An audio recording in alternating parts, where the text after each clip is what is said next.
उत्तर प्रदेश की राजनीति में ना कुछ सीटें बड़ी दिलचस्प होती हैं और बदायूं उन्हीं में से एक है। यहाँ जीत हार का फैसला अक्सर बस कुछ हजार वोटों से होता है। हर चुनाव एक नई कहानी। तो चलिए आज आंकड़ों और जमीनी हकीकत से समझते हैं कि बदायूं के इस चुनावी रणक्षेत्र में वादे कितने टिकते हैं और जनता का असली जनादेश है क्या। तो ये है बदायूं, उत्तर प्रदेश के नक्शे पर एक ऐसा विधानसभा क्षेत्र जिसकी पहचान ज्यादातर ग्रामीण है। मतलब ज्यादातर लोग गांवों में बसते हैं और उनकी जो परेशानियां हैं वो भी उतनी ही गहरी और जमीनी हैं। आइए जरा इस इलाके की सियासी नब्ज को पकड़ने की कोशिश करते हैं। तो आज हम किन बातों पर गौर करेंगे? सबसे पहले देखेंगे कि जनता असल में चाहती क्या है। फिर समझेंगे कि यहाँ का मुकाबला इतना दो तरफा क्यों हो गया है। थोड़ा इतिहास भी खंगालेंगे कि क्या वो हमें भविष्य का कोई इशारा देता है। और हाँ, 2022 के जो मुख्य चेहरे थे उनकी भी बात होगी। और आखिर में सबसे बड़ा सवाल कि यहाँ जीत का रास्ता जाता किधर से है। तो चलिए सबसे पहले और सबसे जरूरी बात, बदायूं का वोटर असल में चाहता क्या है। देखिए, यहाँ की राजनीति ना किसी पार्टी के झंडे या नारे से उतनी नहीं चलती जितनी रोजमर्रा की जो ठोस परेशानियां हैं उनसे तय होती है। और ये जो मुद्दे हैं ना, ये किसी एक जात या धर्म के नहीं हैं, बल्कि ये पूरे इलाके की नस नस में बसे हुए हैं।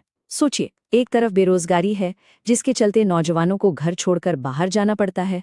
दूसरी तरफ टूटी फूटी कच्ची सड़कें हैं, सरकारी अस्पताल हैं पर उनमें स्टाफ नहीं। यही सब वो मुद्दे हैं जो यहाँ की सियासत की जमीन तैयार करते हैं। अगर पूरी बात को दो शब्दों में समेटना हो तो वो है रोजगार और विकास। यहाँ के वोटरों के लिए ये दो शब्द किसी भी पार्टी के नाम से ज्यादा बड़े हैं, ज्यादा मजबूत है। उन्हें वो नेता चाहिए जो इन दो चीजों पर सच में कुछ करके दिखाए। और ये बात यहाँ के एक वोटर की इस लाइन से बिल्कुल साफ हो जाती है। हम वोट देते हैं लेकिन कुछ नहीं बदलता।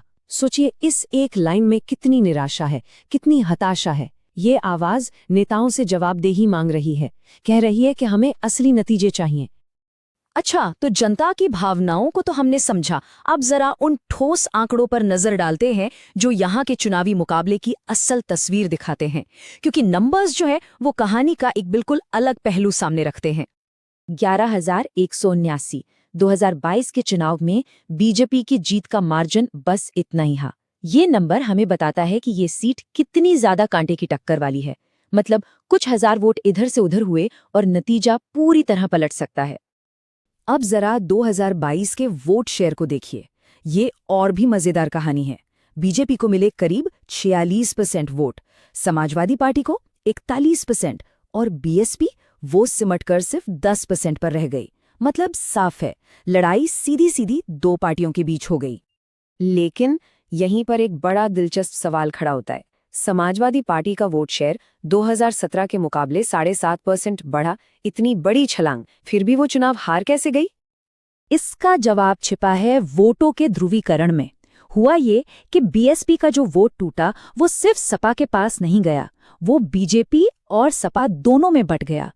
तो हाँ, सपा मजबूत जरूर हुई, लेकिन बीजेपी को भी उस टूटे हुए वोट का फायदा मिला और बस वो अपनी बढ़त बनाए रखने में कामयाब हो गई और एक छोटे से अंतर से सीट निकाल ली। अब जरा बदायूं के सियासी इतिहास पर चलते हैं। ये जानना इसलिए जरूरी है क्योंकि ये सीट कभी किसी एक पार्टी का किला नहीं रही। यहाँ के वोटर बदलाव पर यकीन करते हैं। ये टाइमलाइन देखिए जरा। 1993 से आज तक सपा, बीजेपी, बीएसपी तीनों ही पार्टियों ने यहाँ जीत का स्वाद चखा है। ये पैटर्न क्या बताता है? यही कि अगर वोटर की उम्मीदें पूरी नहीं हुई तो वो पार्टी बदलने में जरा भी नहीं हिचकेते।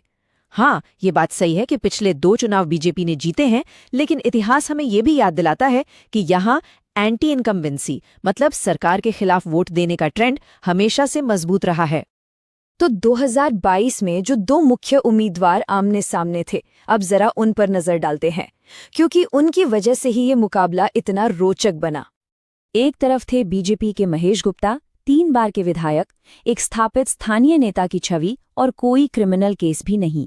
और दूसरी तरफ सपा के रईस अहमद, एक बड़े किसान और बिजनेसमैन। प्रचार के लिए पैसे की कोई कमी नहीं थी, लेकिन हाँ, उन पर धोखाधड़ी का एक केस भी चल रहा था।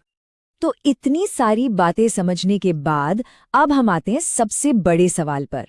भविष्य में अगर किसी को ये सीट जीतनी है तो करना क्या होगा? आखिर जीत का रास्ता किन मुद्दों से होकर गुजरता है?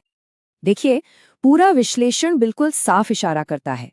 जीत का रास्ता वहीं से निकलेगा जो सीधे सीधे वोटरों की परेशानियों को दूर करने की बात करे।